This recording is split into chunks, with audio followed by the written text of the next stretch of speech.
Today we are working on the trikeinator.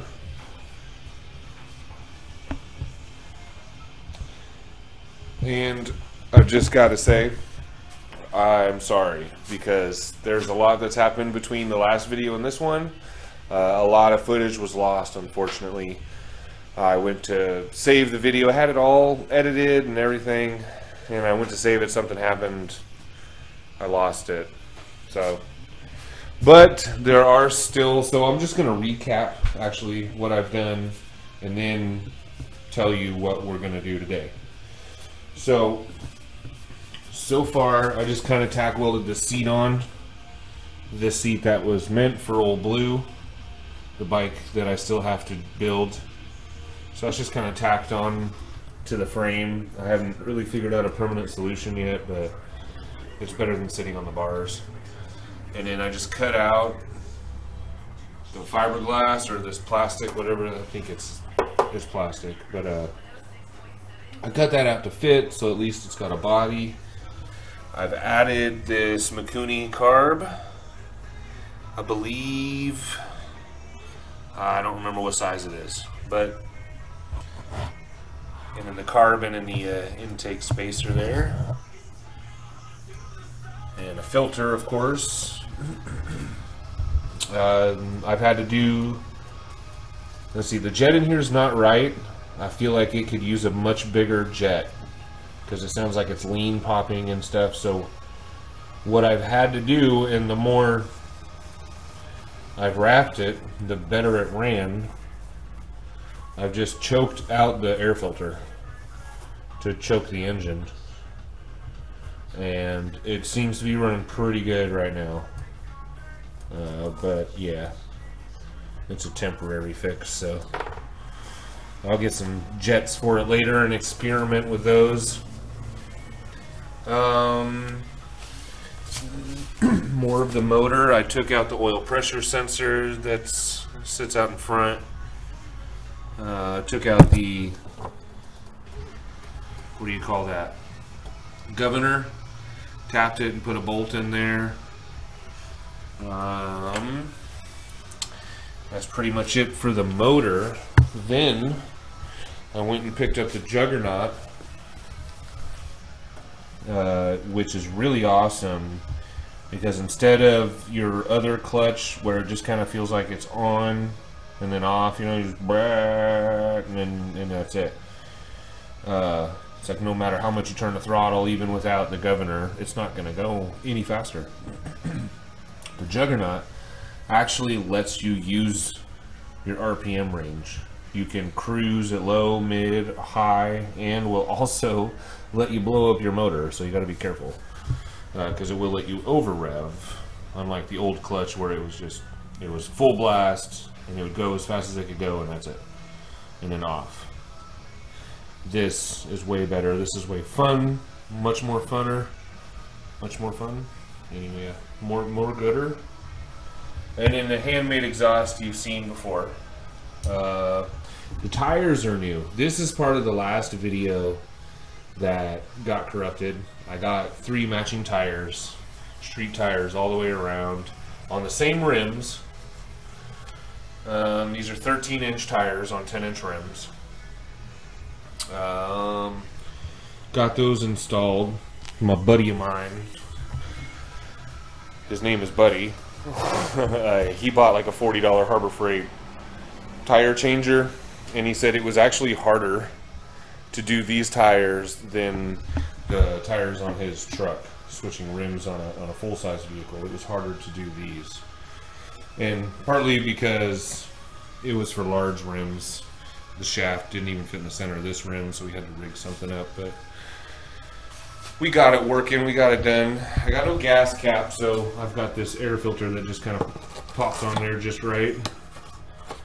So at least it won't splash on my pants anymore. But yeah, the filter is not saturated, but it has a residue in it from gas spilling through. The pegs, that was part of the other video. I was really proud of these pegs. I'm really upset that you guys didn't get to see that.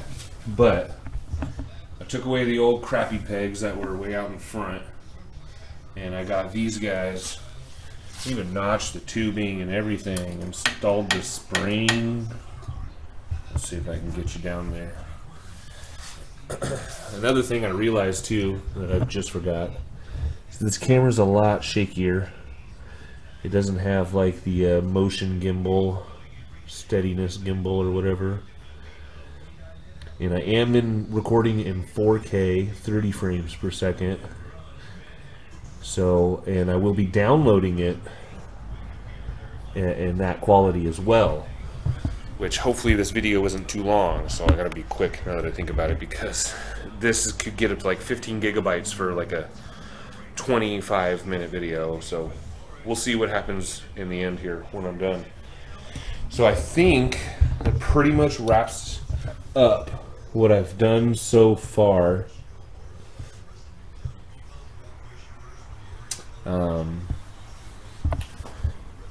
Now we're going to install these handlebars. Now I had this whole idea from the beginning to try to make this more of a sit straight up bike, and well, with the feet out in front, kind of like they are, but way out in front where they were. That's why I had the pegs way out in front to begin with, because I wanted to sit up with my feet out in front, handlebars tall. I wanted to, you know, sit up and relax. But then the handlebars, the story with the handlebars is that it was months, it was like 3 months, way back whenever I made video number 1. I ordered those handlebars along with those pegs and along with these guys. Now I've had these forever, for months, sitting here thinking I'm never going to get to use them. So I was like, where are the handlebars? Where are the handlebars? No one knew. No one knows. So I was just like, okay, well, refund me my money. I'll just stick with what I got. So then I was like, okay, now we're going to lean forward then again. Put the pegs back further. We're going to have to lean forward like a street bike. But the handlebars came in. So I think I'm still going to leave the pegs where they are. The foot rests, whatever you want to call these. And put the handlebars on. And still going to ride it like that. And then there might be... I might move this axle. I kind of want to move it to the back of the swing arm. Just clock the whole bearing assembly 90 degrees and hang it off the end of the swing arm. But for now, let's see if we can get these installed real quick. I already drilled out the holes. There was already holes in the tree. I just drilled them out large enough. So let's get them on. Where is pause? Oh, there it is. Alright, so these are actually kind of cool. I forgot what these are, or what brand. It says Kaken. But they've got this locking tab in there. And yeah. And it kind of gives you the option, in my case, I can either set the bars more forward or flip it over this way and set the bars more backwards, or more towards the back, I mean.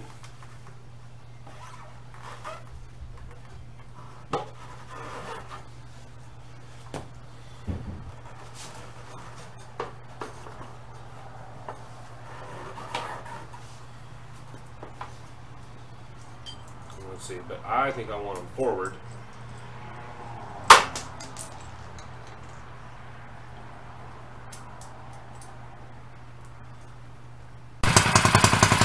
There it is, running. I had to adjust the, like shave off.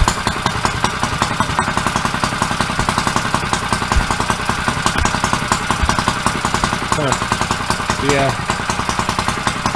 shave off a little bit of the plastic here. And then drill the hole in deeper for the cable to go in.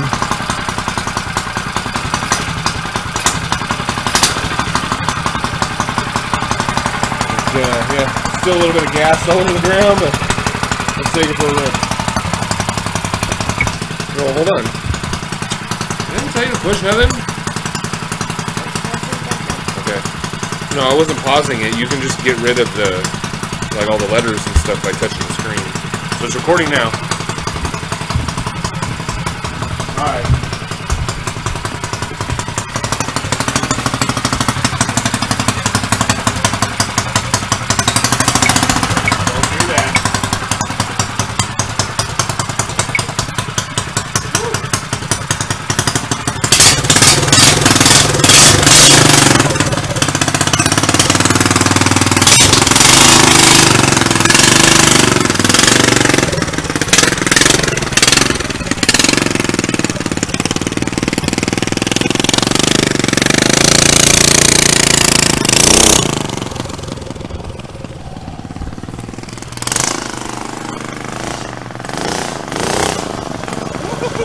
No brakes.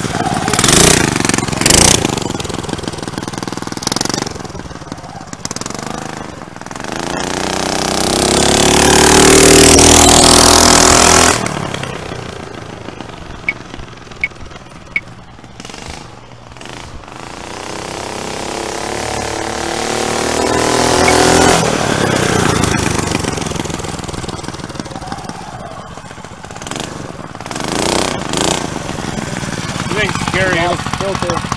Huh? You lost your filter. Oh, I lost my filter.